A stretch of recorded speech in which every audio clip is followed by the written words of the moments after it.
further ado, I'm going to turn it over to you 1 minute early and welcome Meghann Peralta.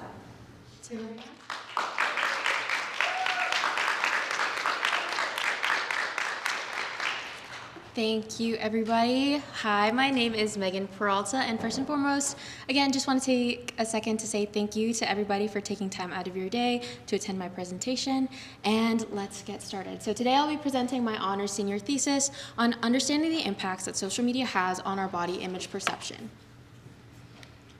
Starting with a brief overview of today's agenda, first starting with an introduction. So the topic that I started out with, and then moving into my specific research questions and where I hope to focus my research, and ultimately how that led me to my thesis and my entire senior project. And then moving into some context around what body image perception is, and then moving on to how that concept has evolved from print to phone screen.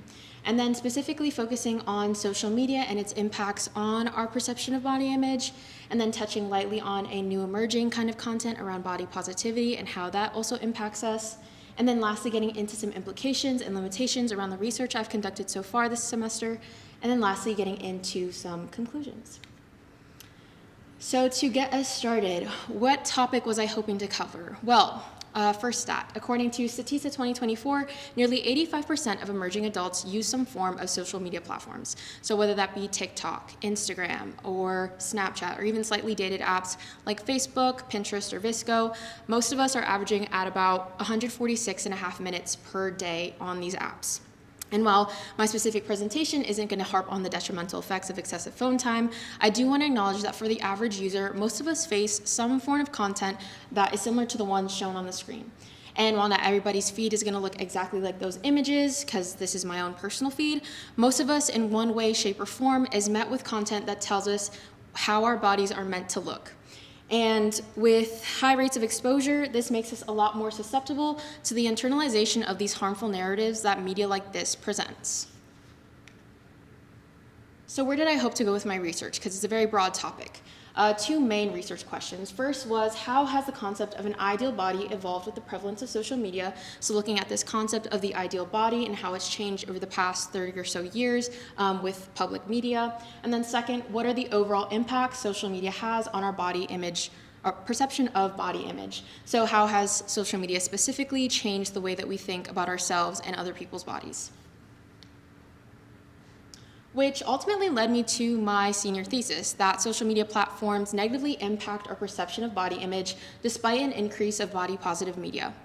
I want to take a second to note the images that I have up on the screen, because obviously this isn't exactly body positive content, but these are very important to note and to kind of make a mental image of, because I will be referencing these throughout my presentation. So taking a note of the different magazine covers such as Women's Health and Vogue and the way that those models look, the different screen grabs that again I grabbed from my own personal TikTok feed, and then even some of the characters and cartoons that I have around this specific slide and the way that they are drawn out and portrayed.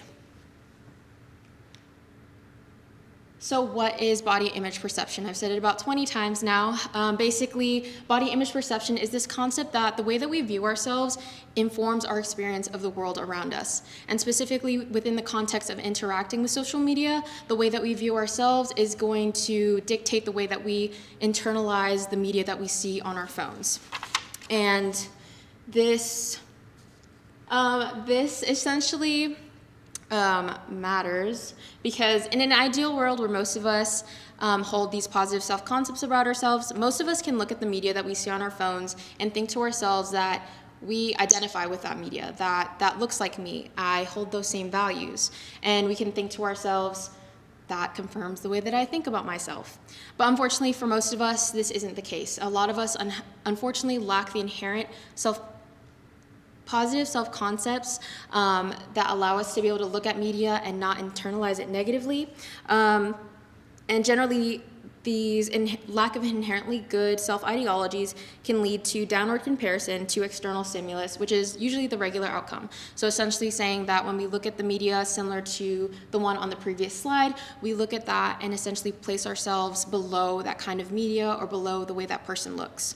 And generally having negative self-ideologies around our body bodies poses a potential risk factor for a number of different psychopathologies and even implicated health issues, which are centered around and influenced by the way that we look and the way that we perceive our bodies. So then we come to question, how did we as a society allow for this negative self-concept to be the norm, to be the standard for every one of us?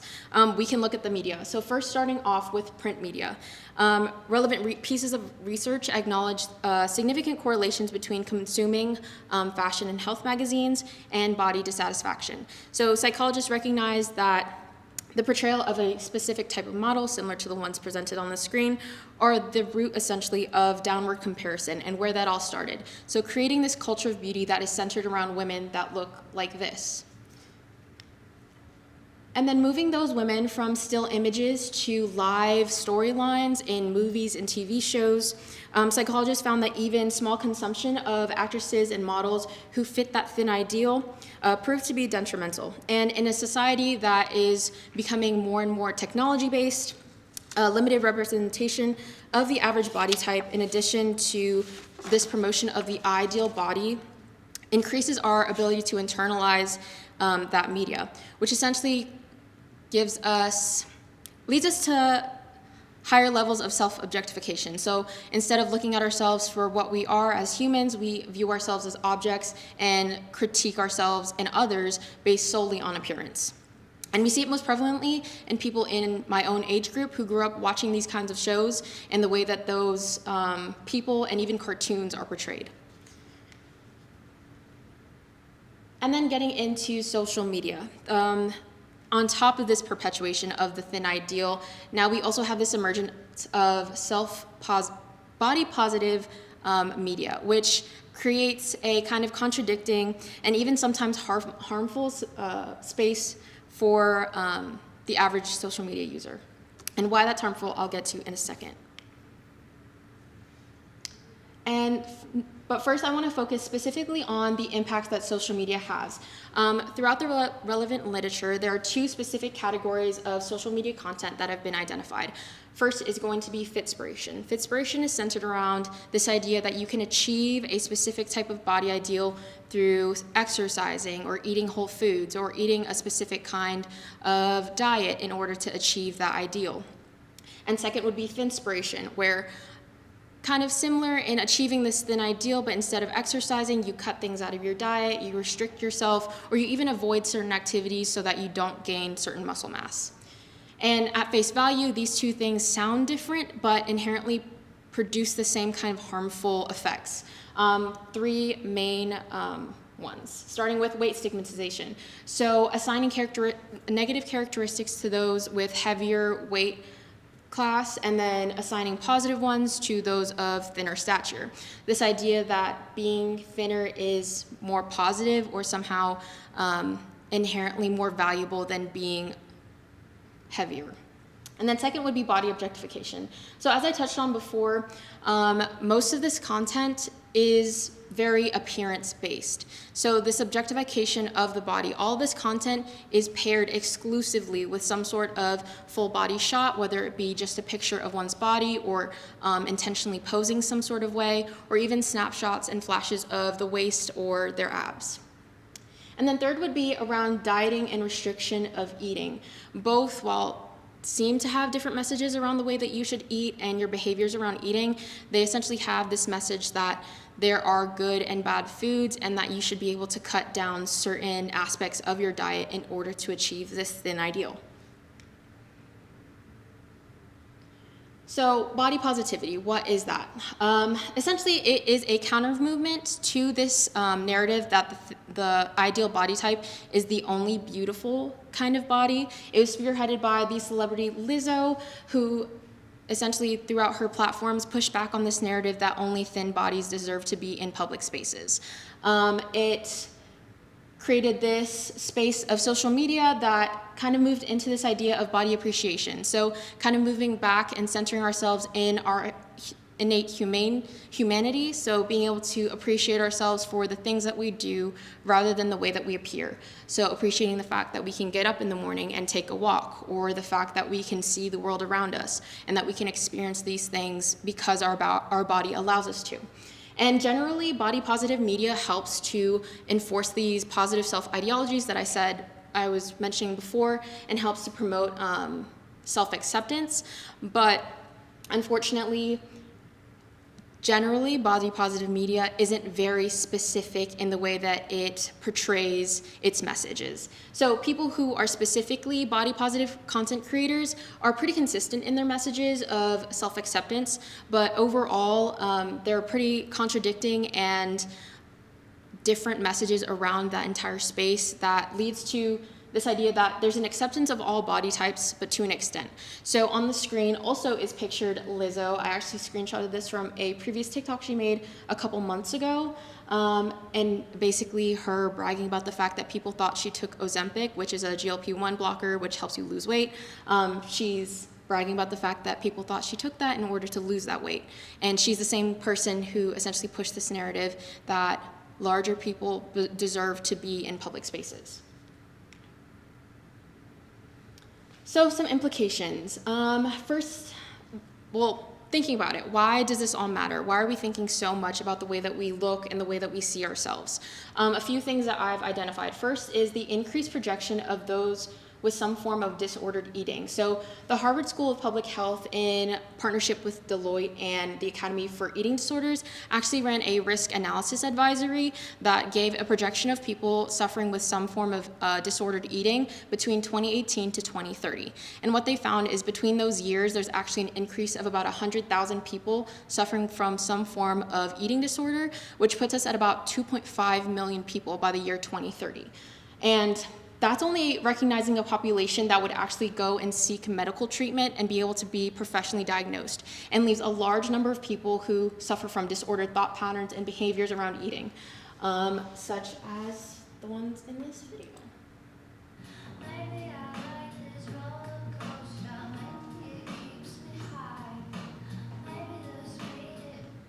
So for those of you who don't understand what's going on in that video, essentially that girl is saying in order for her to stop herself from overeating, she ruins her food and puts soap in it in order to make it unedible.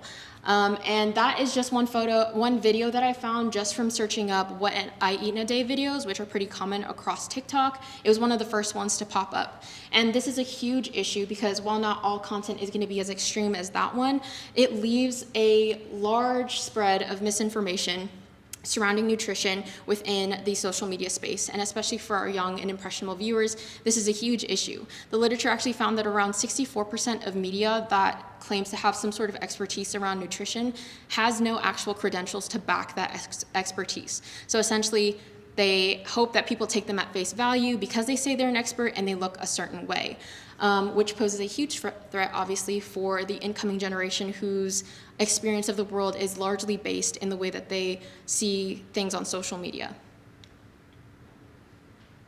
And then some limitations and gaps to the current research. First would be some limited demographics. Most of the research that I read was centered around women. There is some literature around how men perceive themselves and their ideal body, but unfortunately, because this research is mainly survey-based and kind of runs on the idea that there is some sort of participation, the male demographic unfortunately doesn't typically participate when it comes to this kind of research. And then second would be that most of the literature is also centered around specifically white women. So it leaves a huge gap in the literature when it comes to marginalized communities and specifically women of color, who not only experience this perpetuation of the ideal body, but also face things like hypersexualization and their own cultural beauty standards, and how that impacts their health is a huge question mark in the literature around the way we perceive our bodies. And then second would be that newer social media strategies just lack further research in general. This is a newly emerging concept and how social media impacts us. So there's not a lot of longitudinal research around how these things impact people like me in 20 years or so. And again, there's a huge gap in marginalized communities, so not even talking about women of color, but also the trans community and the disabled. And lastly, my conclusions. First, three main things. First, the importance of education. So like I said, being able to push for education reform for children around what nutrition and standards of health actually are. Being able to outline for people, for young people, what that actually looks like, and that health is not a standard of appearance, but of actual medical, it's medically defined. And then second would be critical engagement with social media. So being able to understand that two things can be true at once. You can look at your phone and see an inherently beautiful person, but that does not somehow make you any less attractive. Being able to also decenter the idea that social media is supposed to take up so much of our time. Being able to disconnect from our phones and see the people around us who also don't look like the social media that we see on our phones. And then lastly would be further research. I am a psych major with a minor in business administration, so I have a specific interest specifically when it comes to social media marketing and kind of the ethical component around the way that we push consumers to buy certain products. And specifically in the realm of nutrition, I hope that I can bridge those gaps between education and marginalized communities so that way we can mitigate any risks that we pose to those who aren't as educated about this topic as I am. And that is all for me. Thank you so much. Thank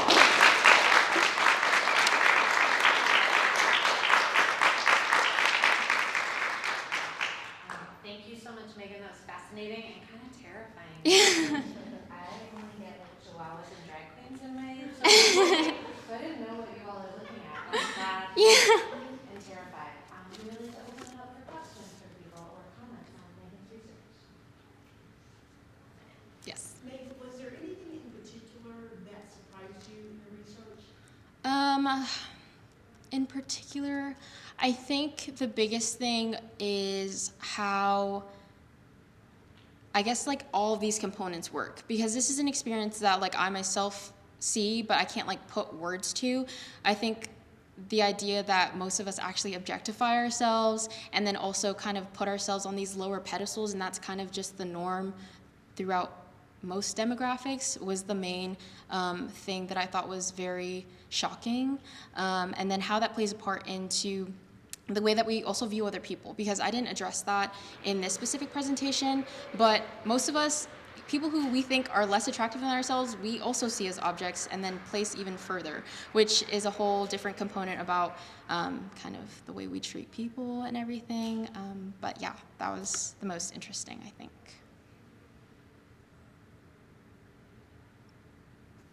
Yes.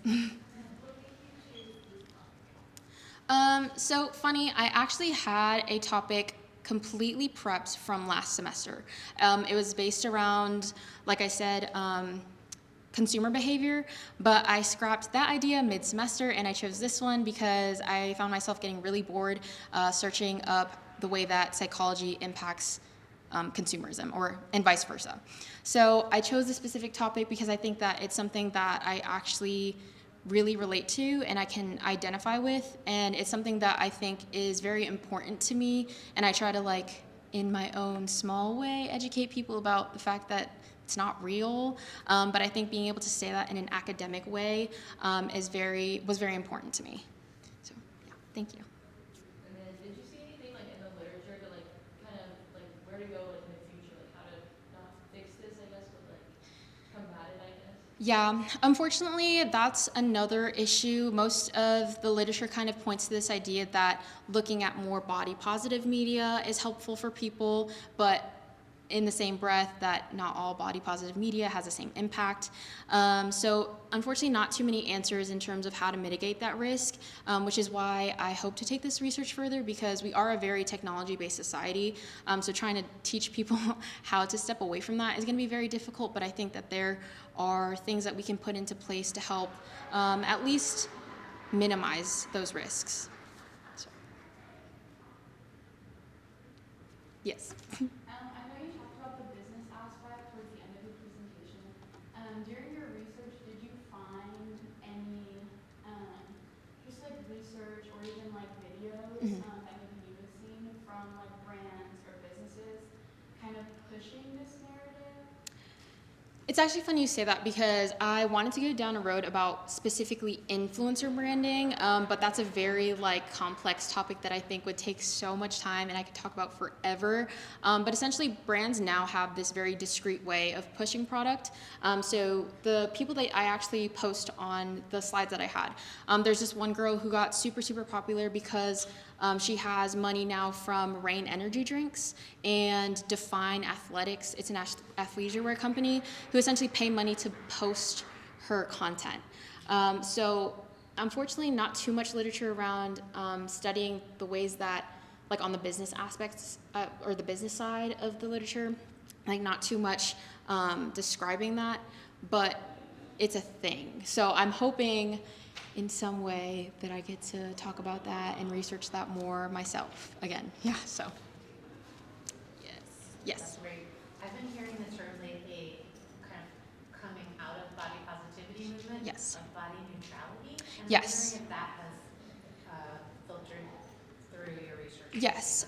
So the idea of body neutrality, the study that I'd actually specifically read about body positivity kind of touched on this idea of body neutrality and the differences in content between like hashtags that use body positivity and people who use body neutrality.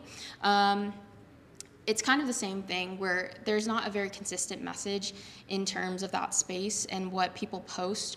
So unfortunately, it's essentially kind of the same thing. But I think body neutrality is a step in the right direction because from what I've read, it's this idea, again, of body appreciation. So being able to not judge yourself based off of looks, but off of functionality. Maybe we have time for one more question or comment. Anybody have it? Yes. If you could, or if you were the CEO and could impact the world, what kind of things would you put in place to mitigate these risks?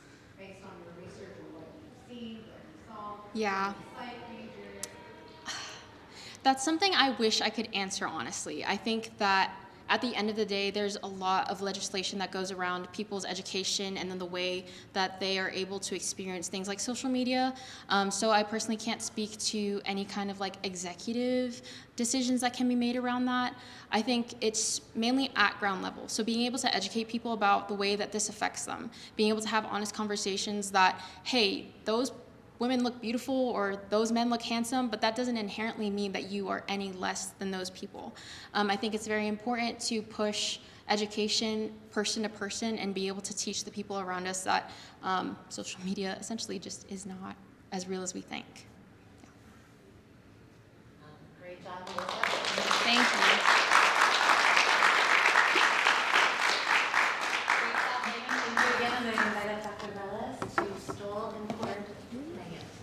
I first met Meg about almost 2 years ago Yeah. in chemical dependency and have had the pleasure of working with her in various other classes. She's always struck me as someone very bright, someone very motivated, but also very interested in a lot of things, which what led to this change in topic, but still has handled it in a way that has a lot of knowledge about this topic. And so very proud of her. She's destined for great things, and just thank you for allowing me to work with you this semester. Thank you. I'll fix it because it went too crooked. You're good.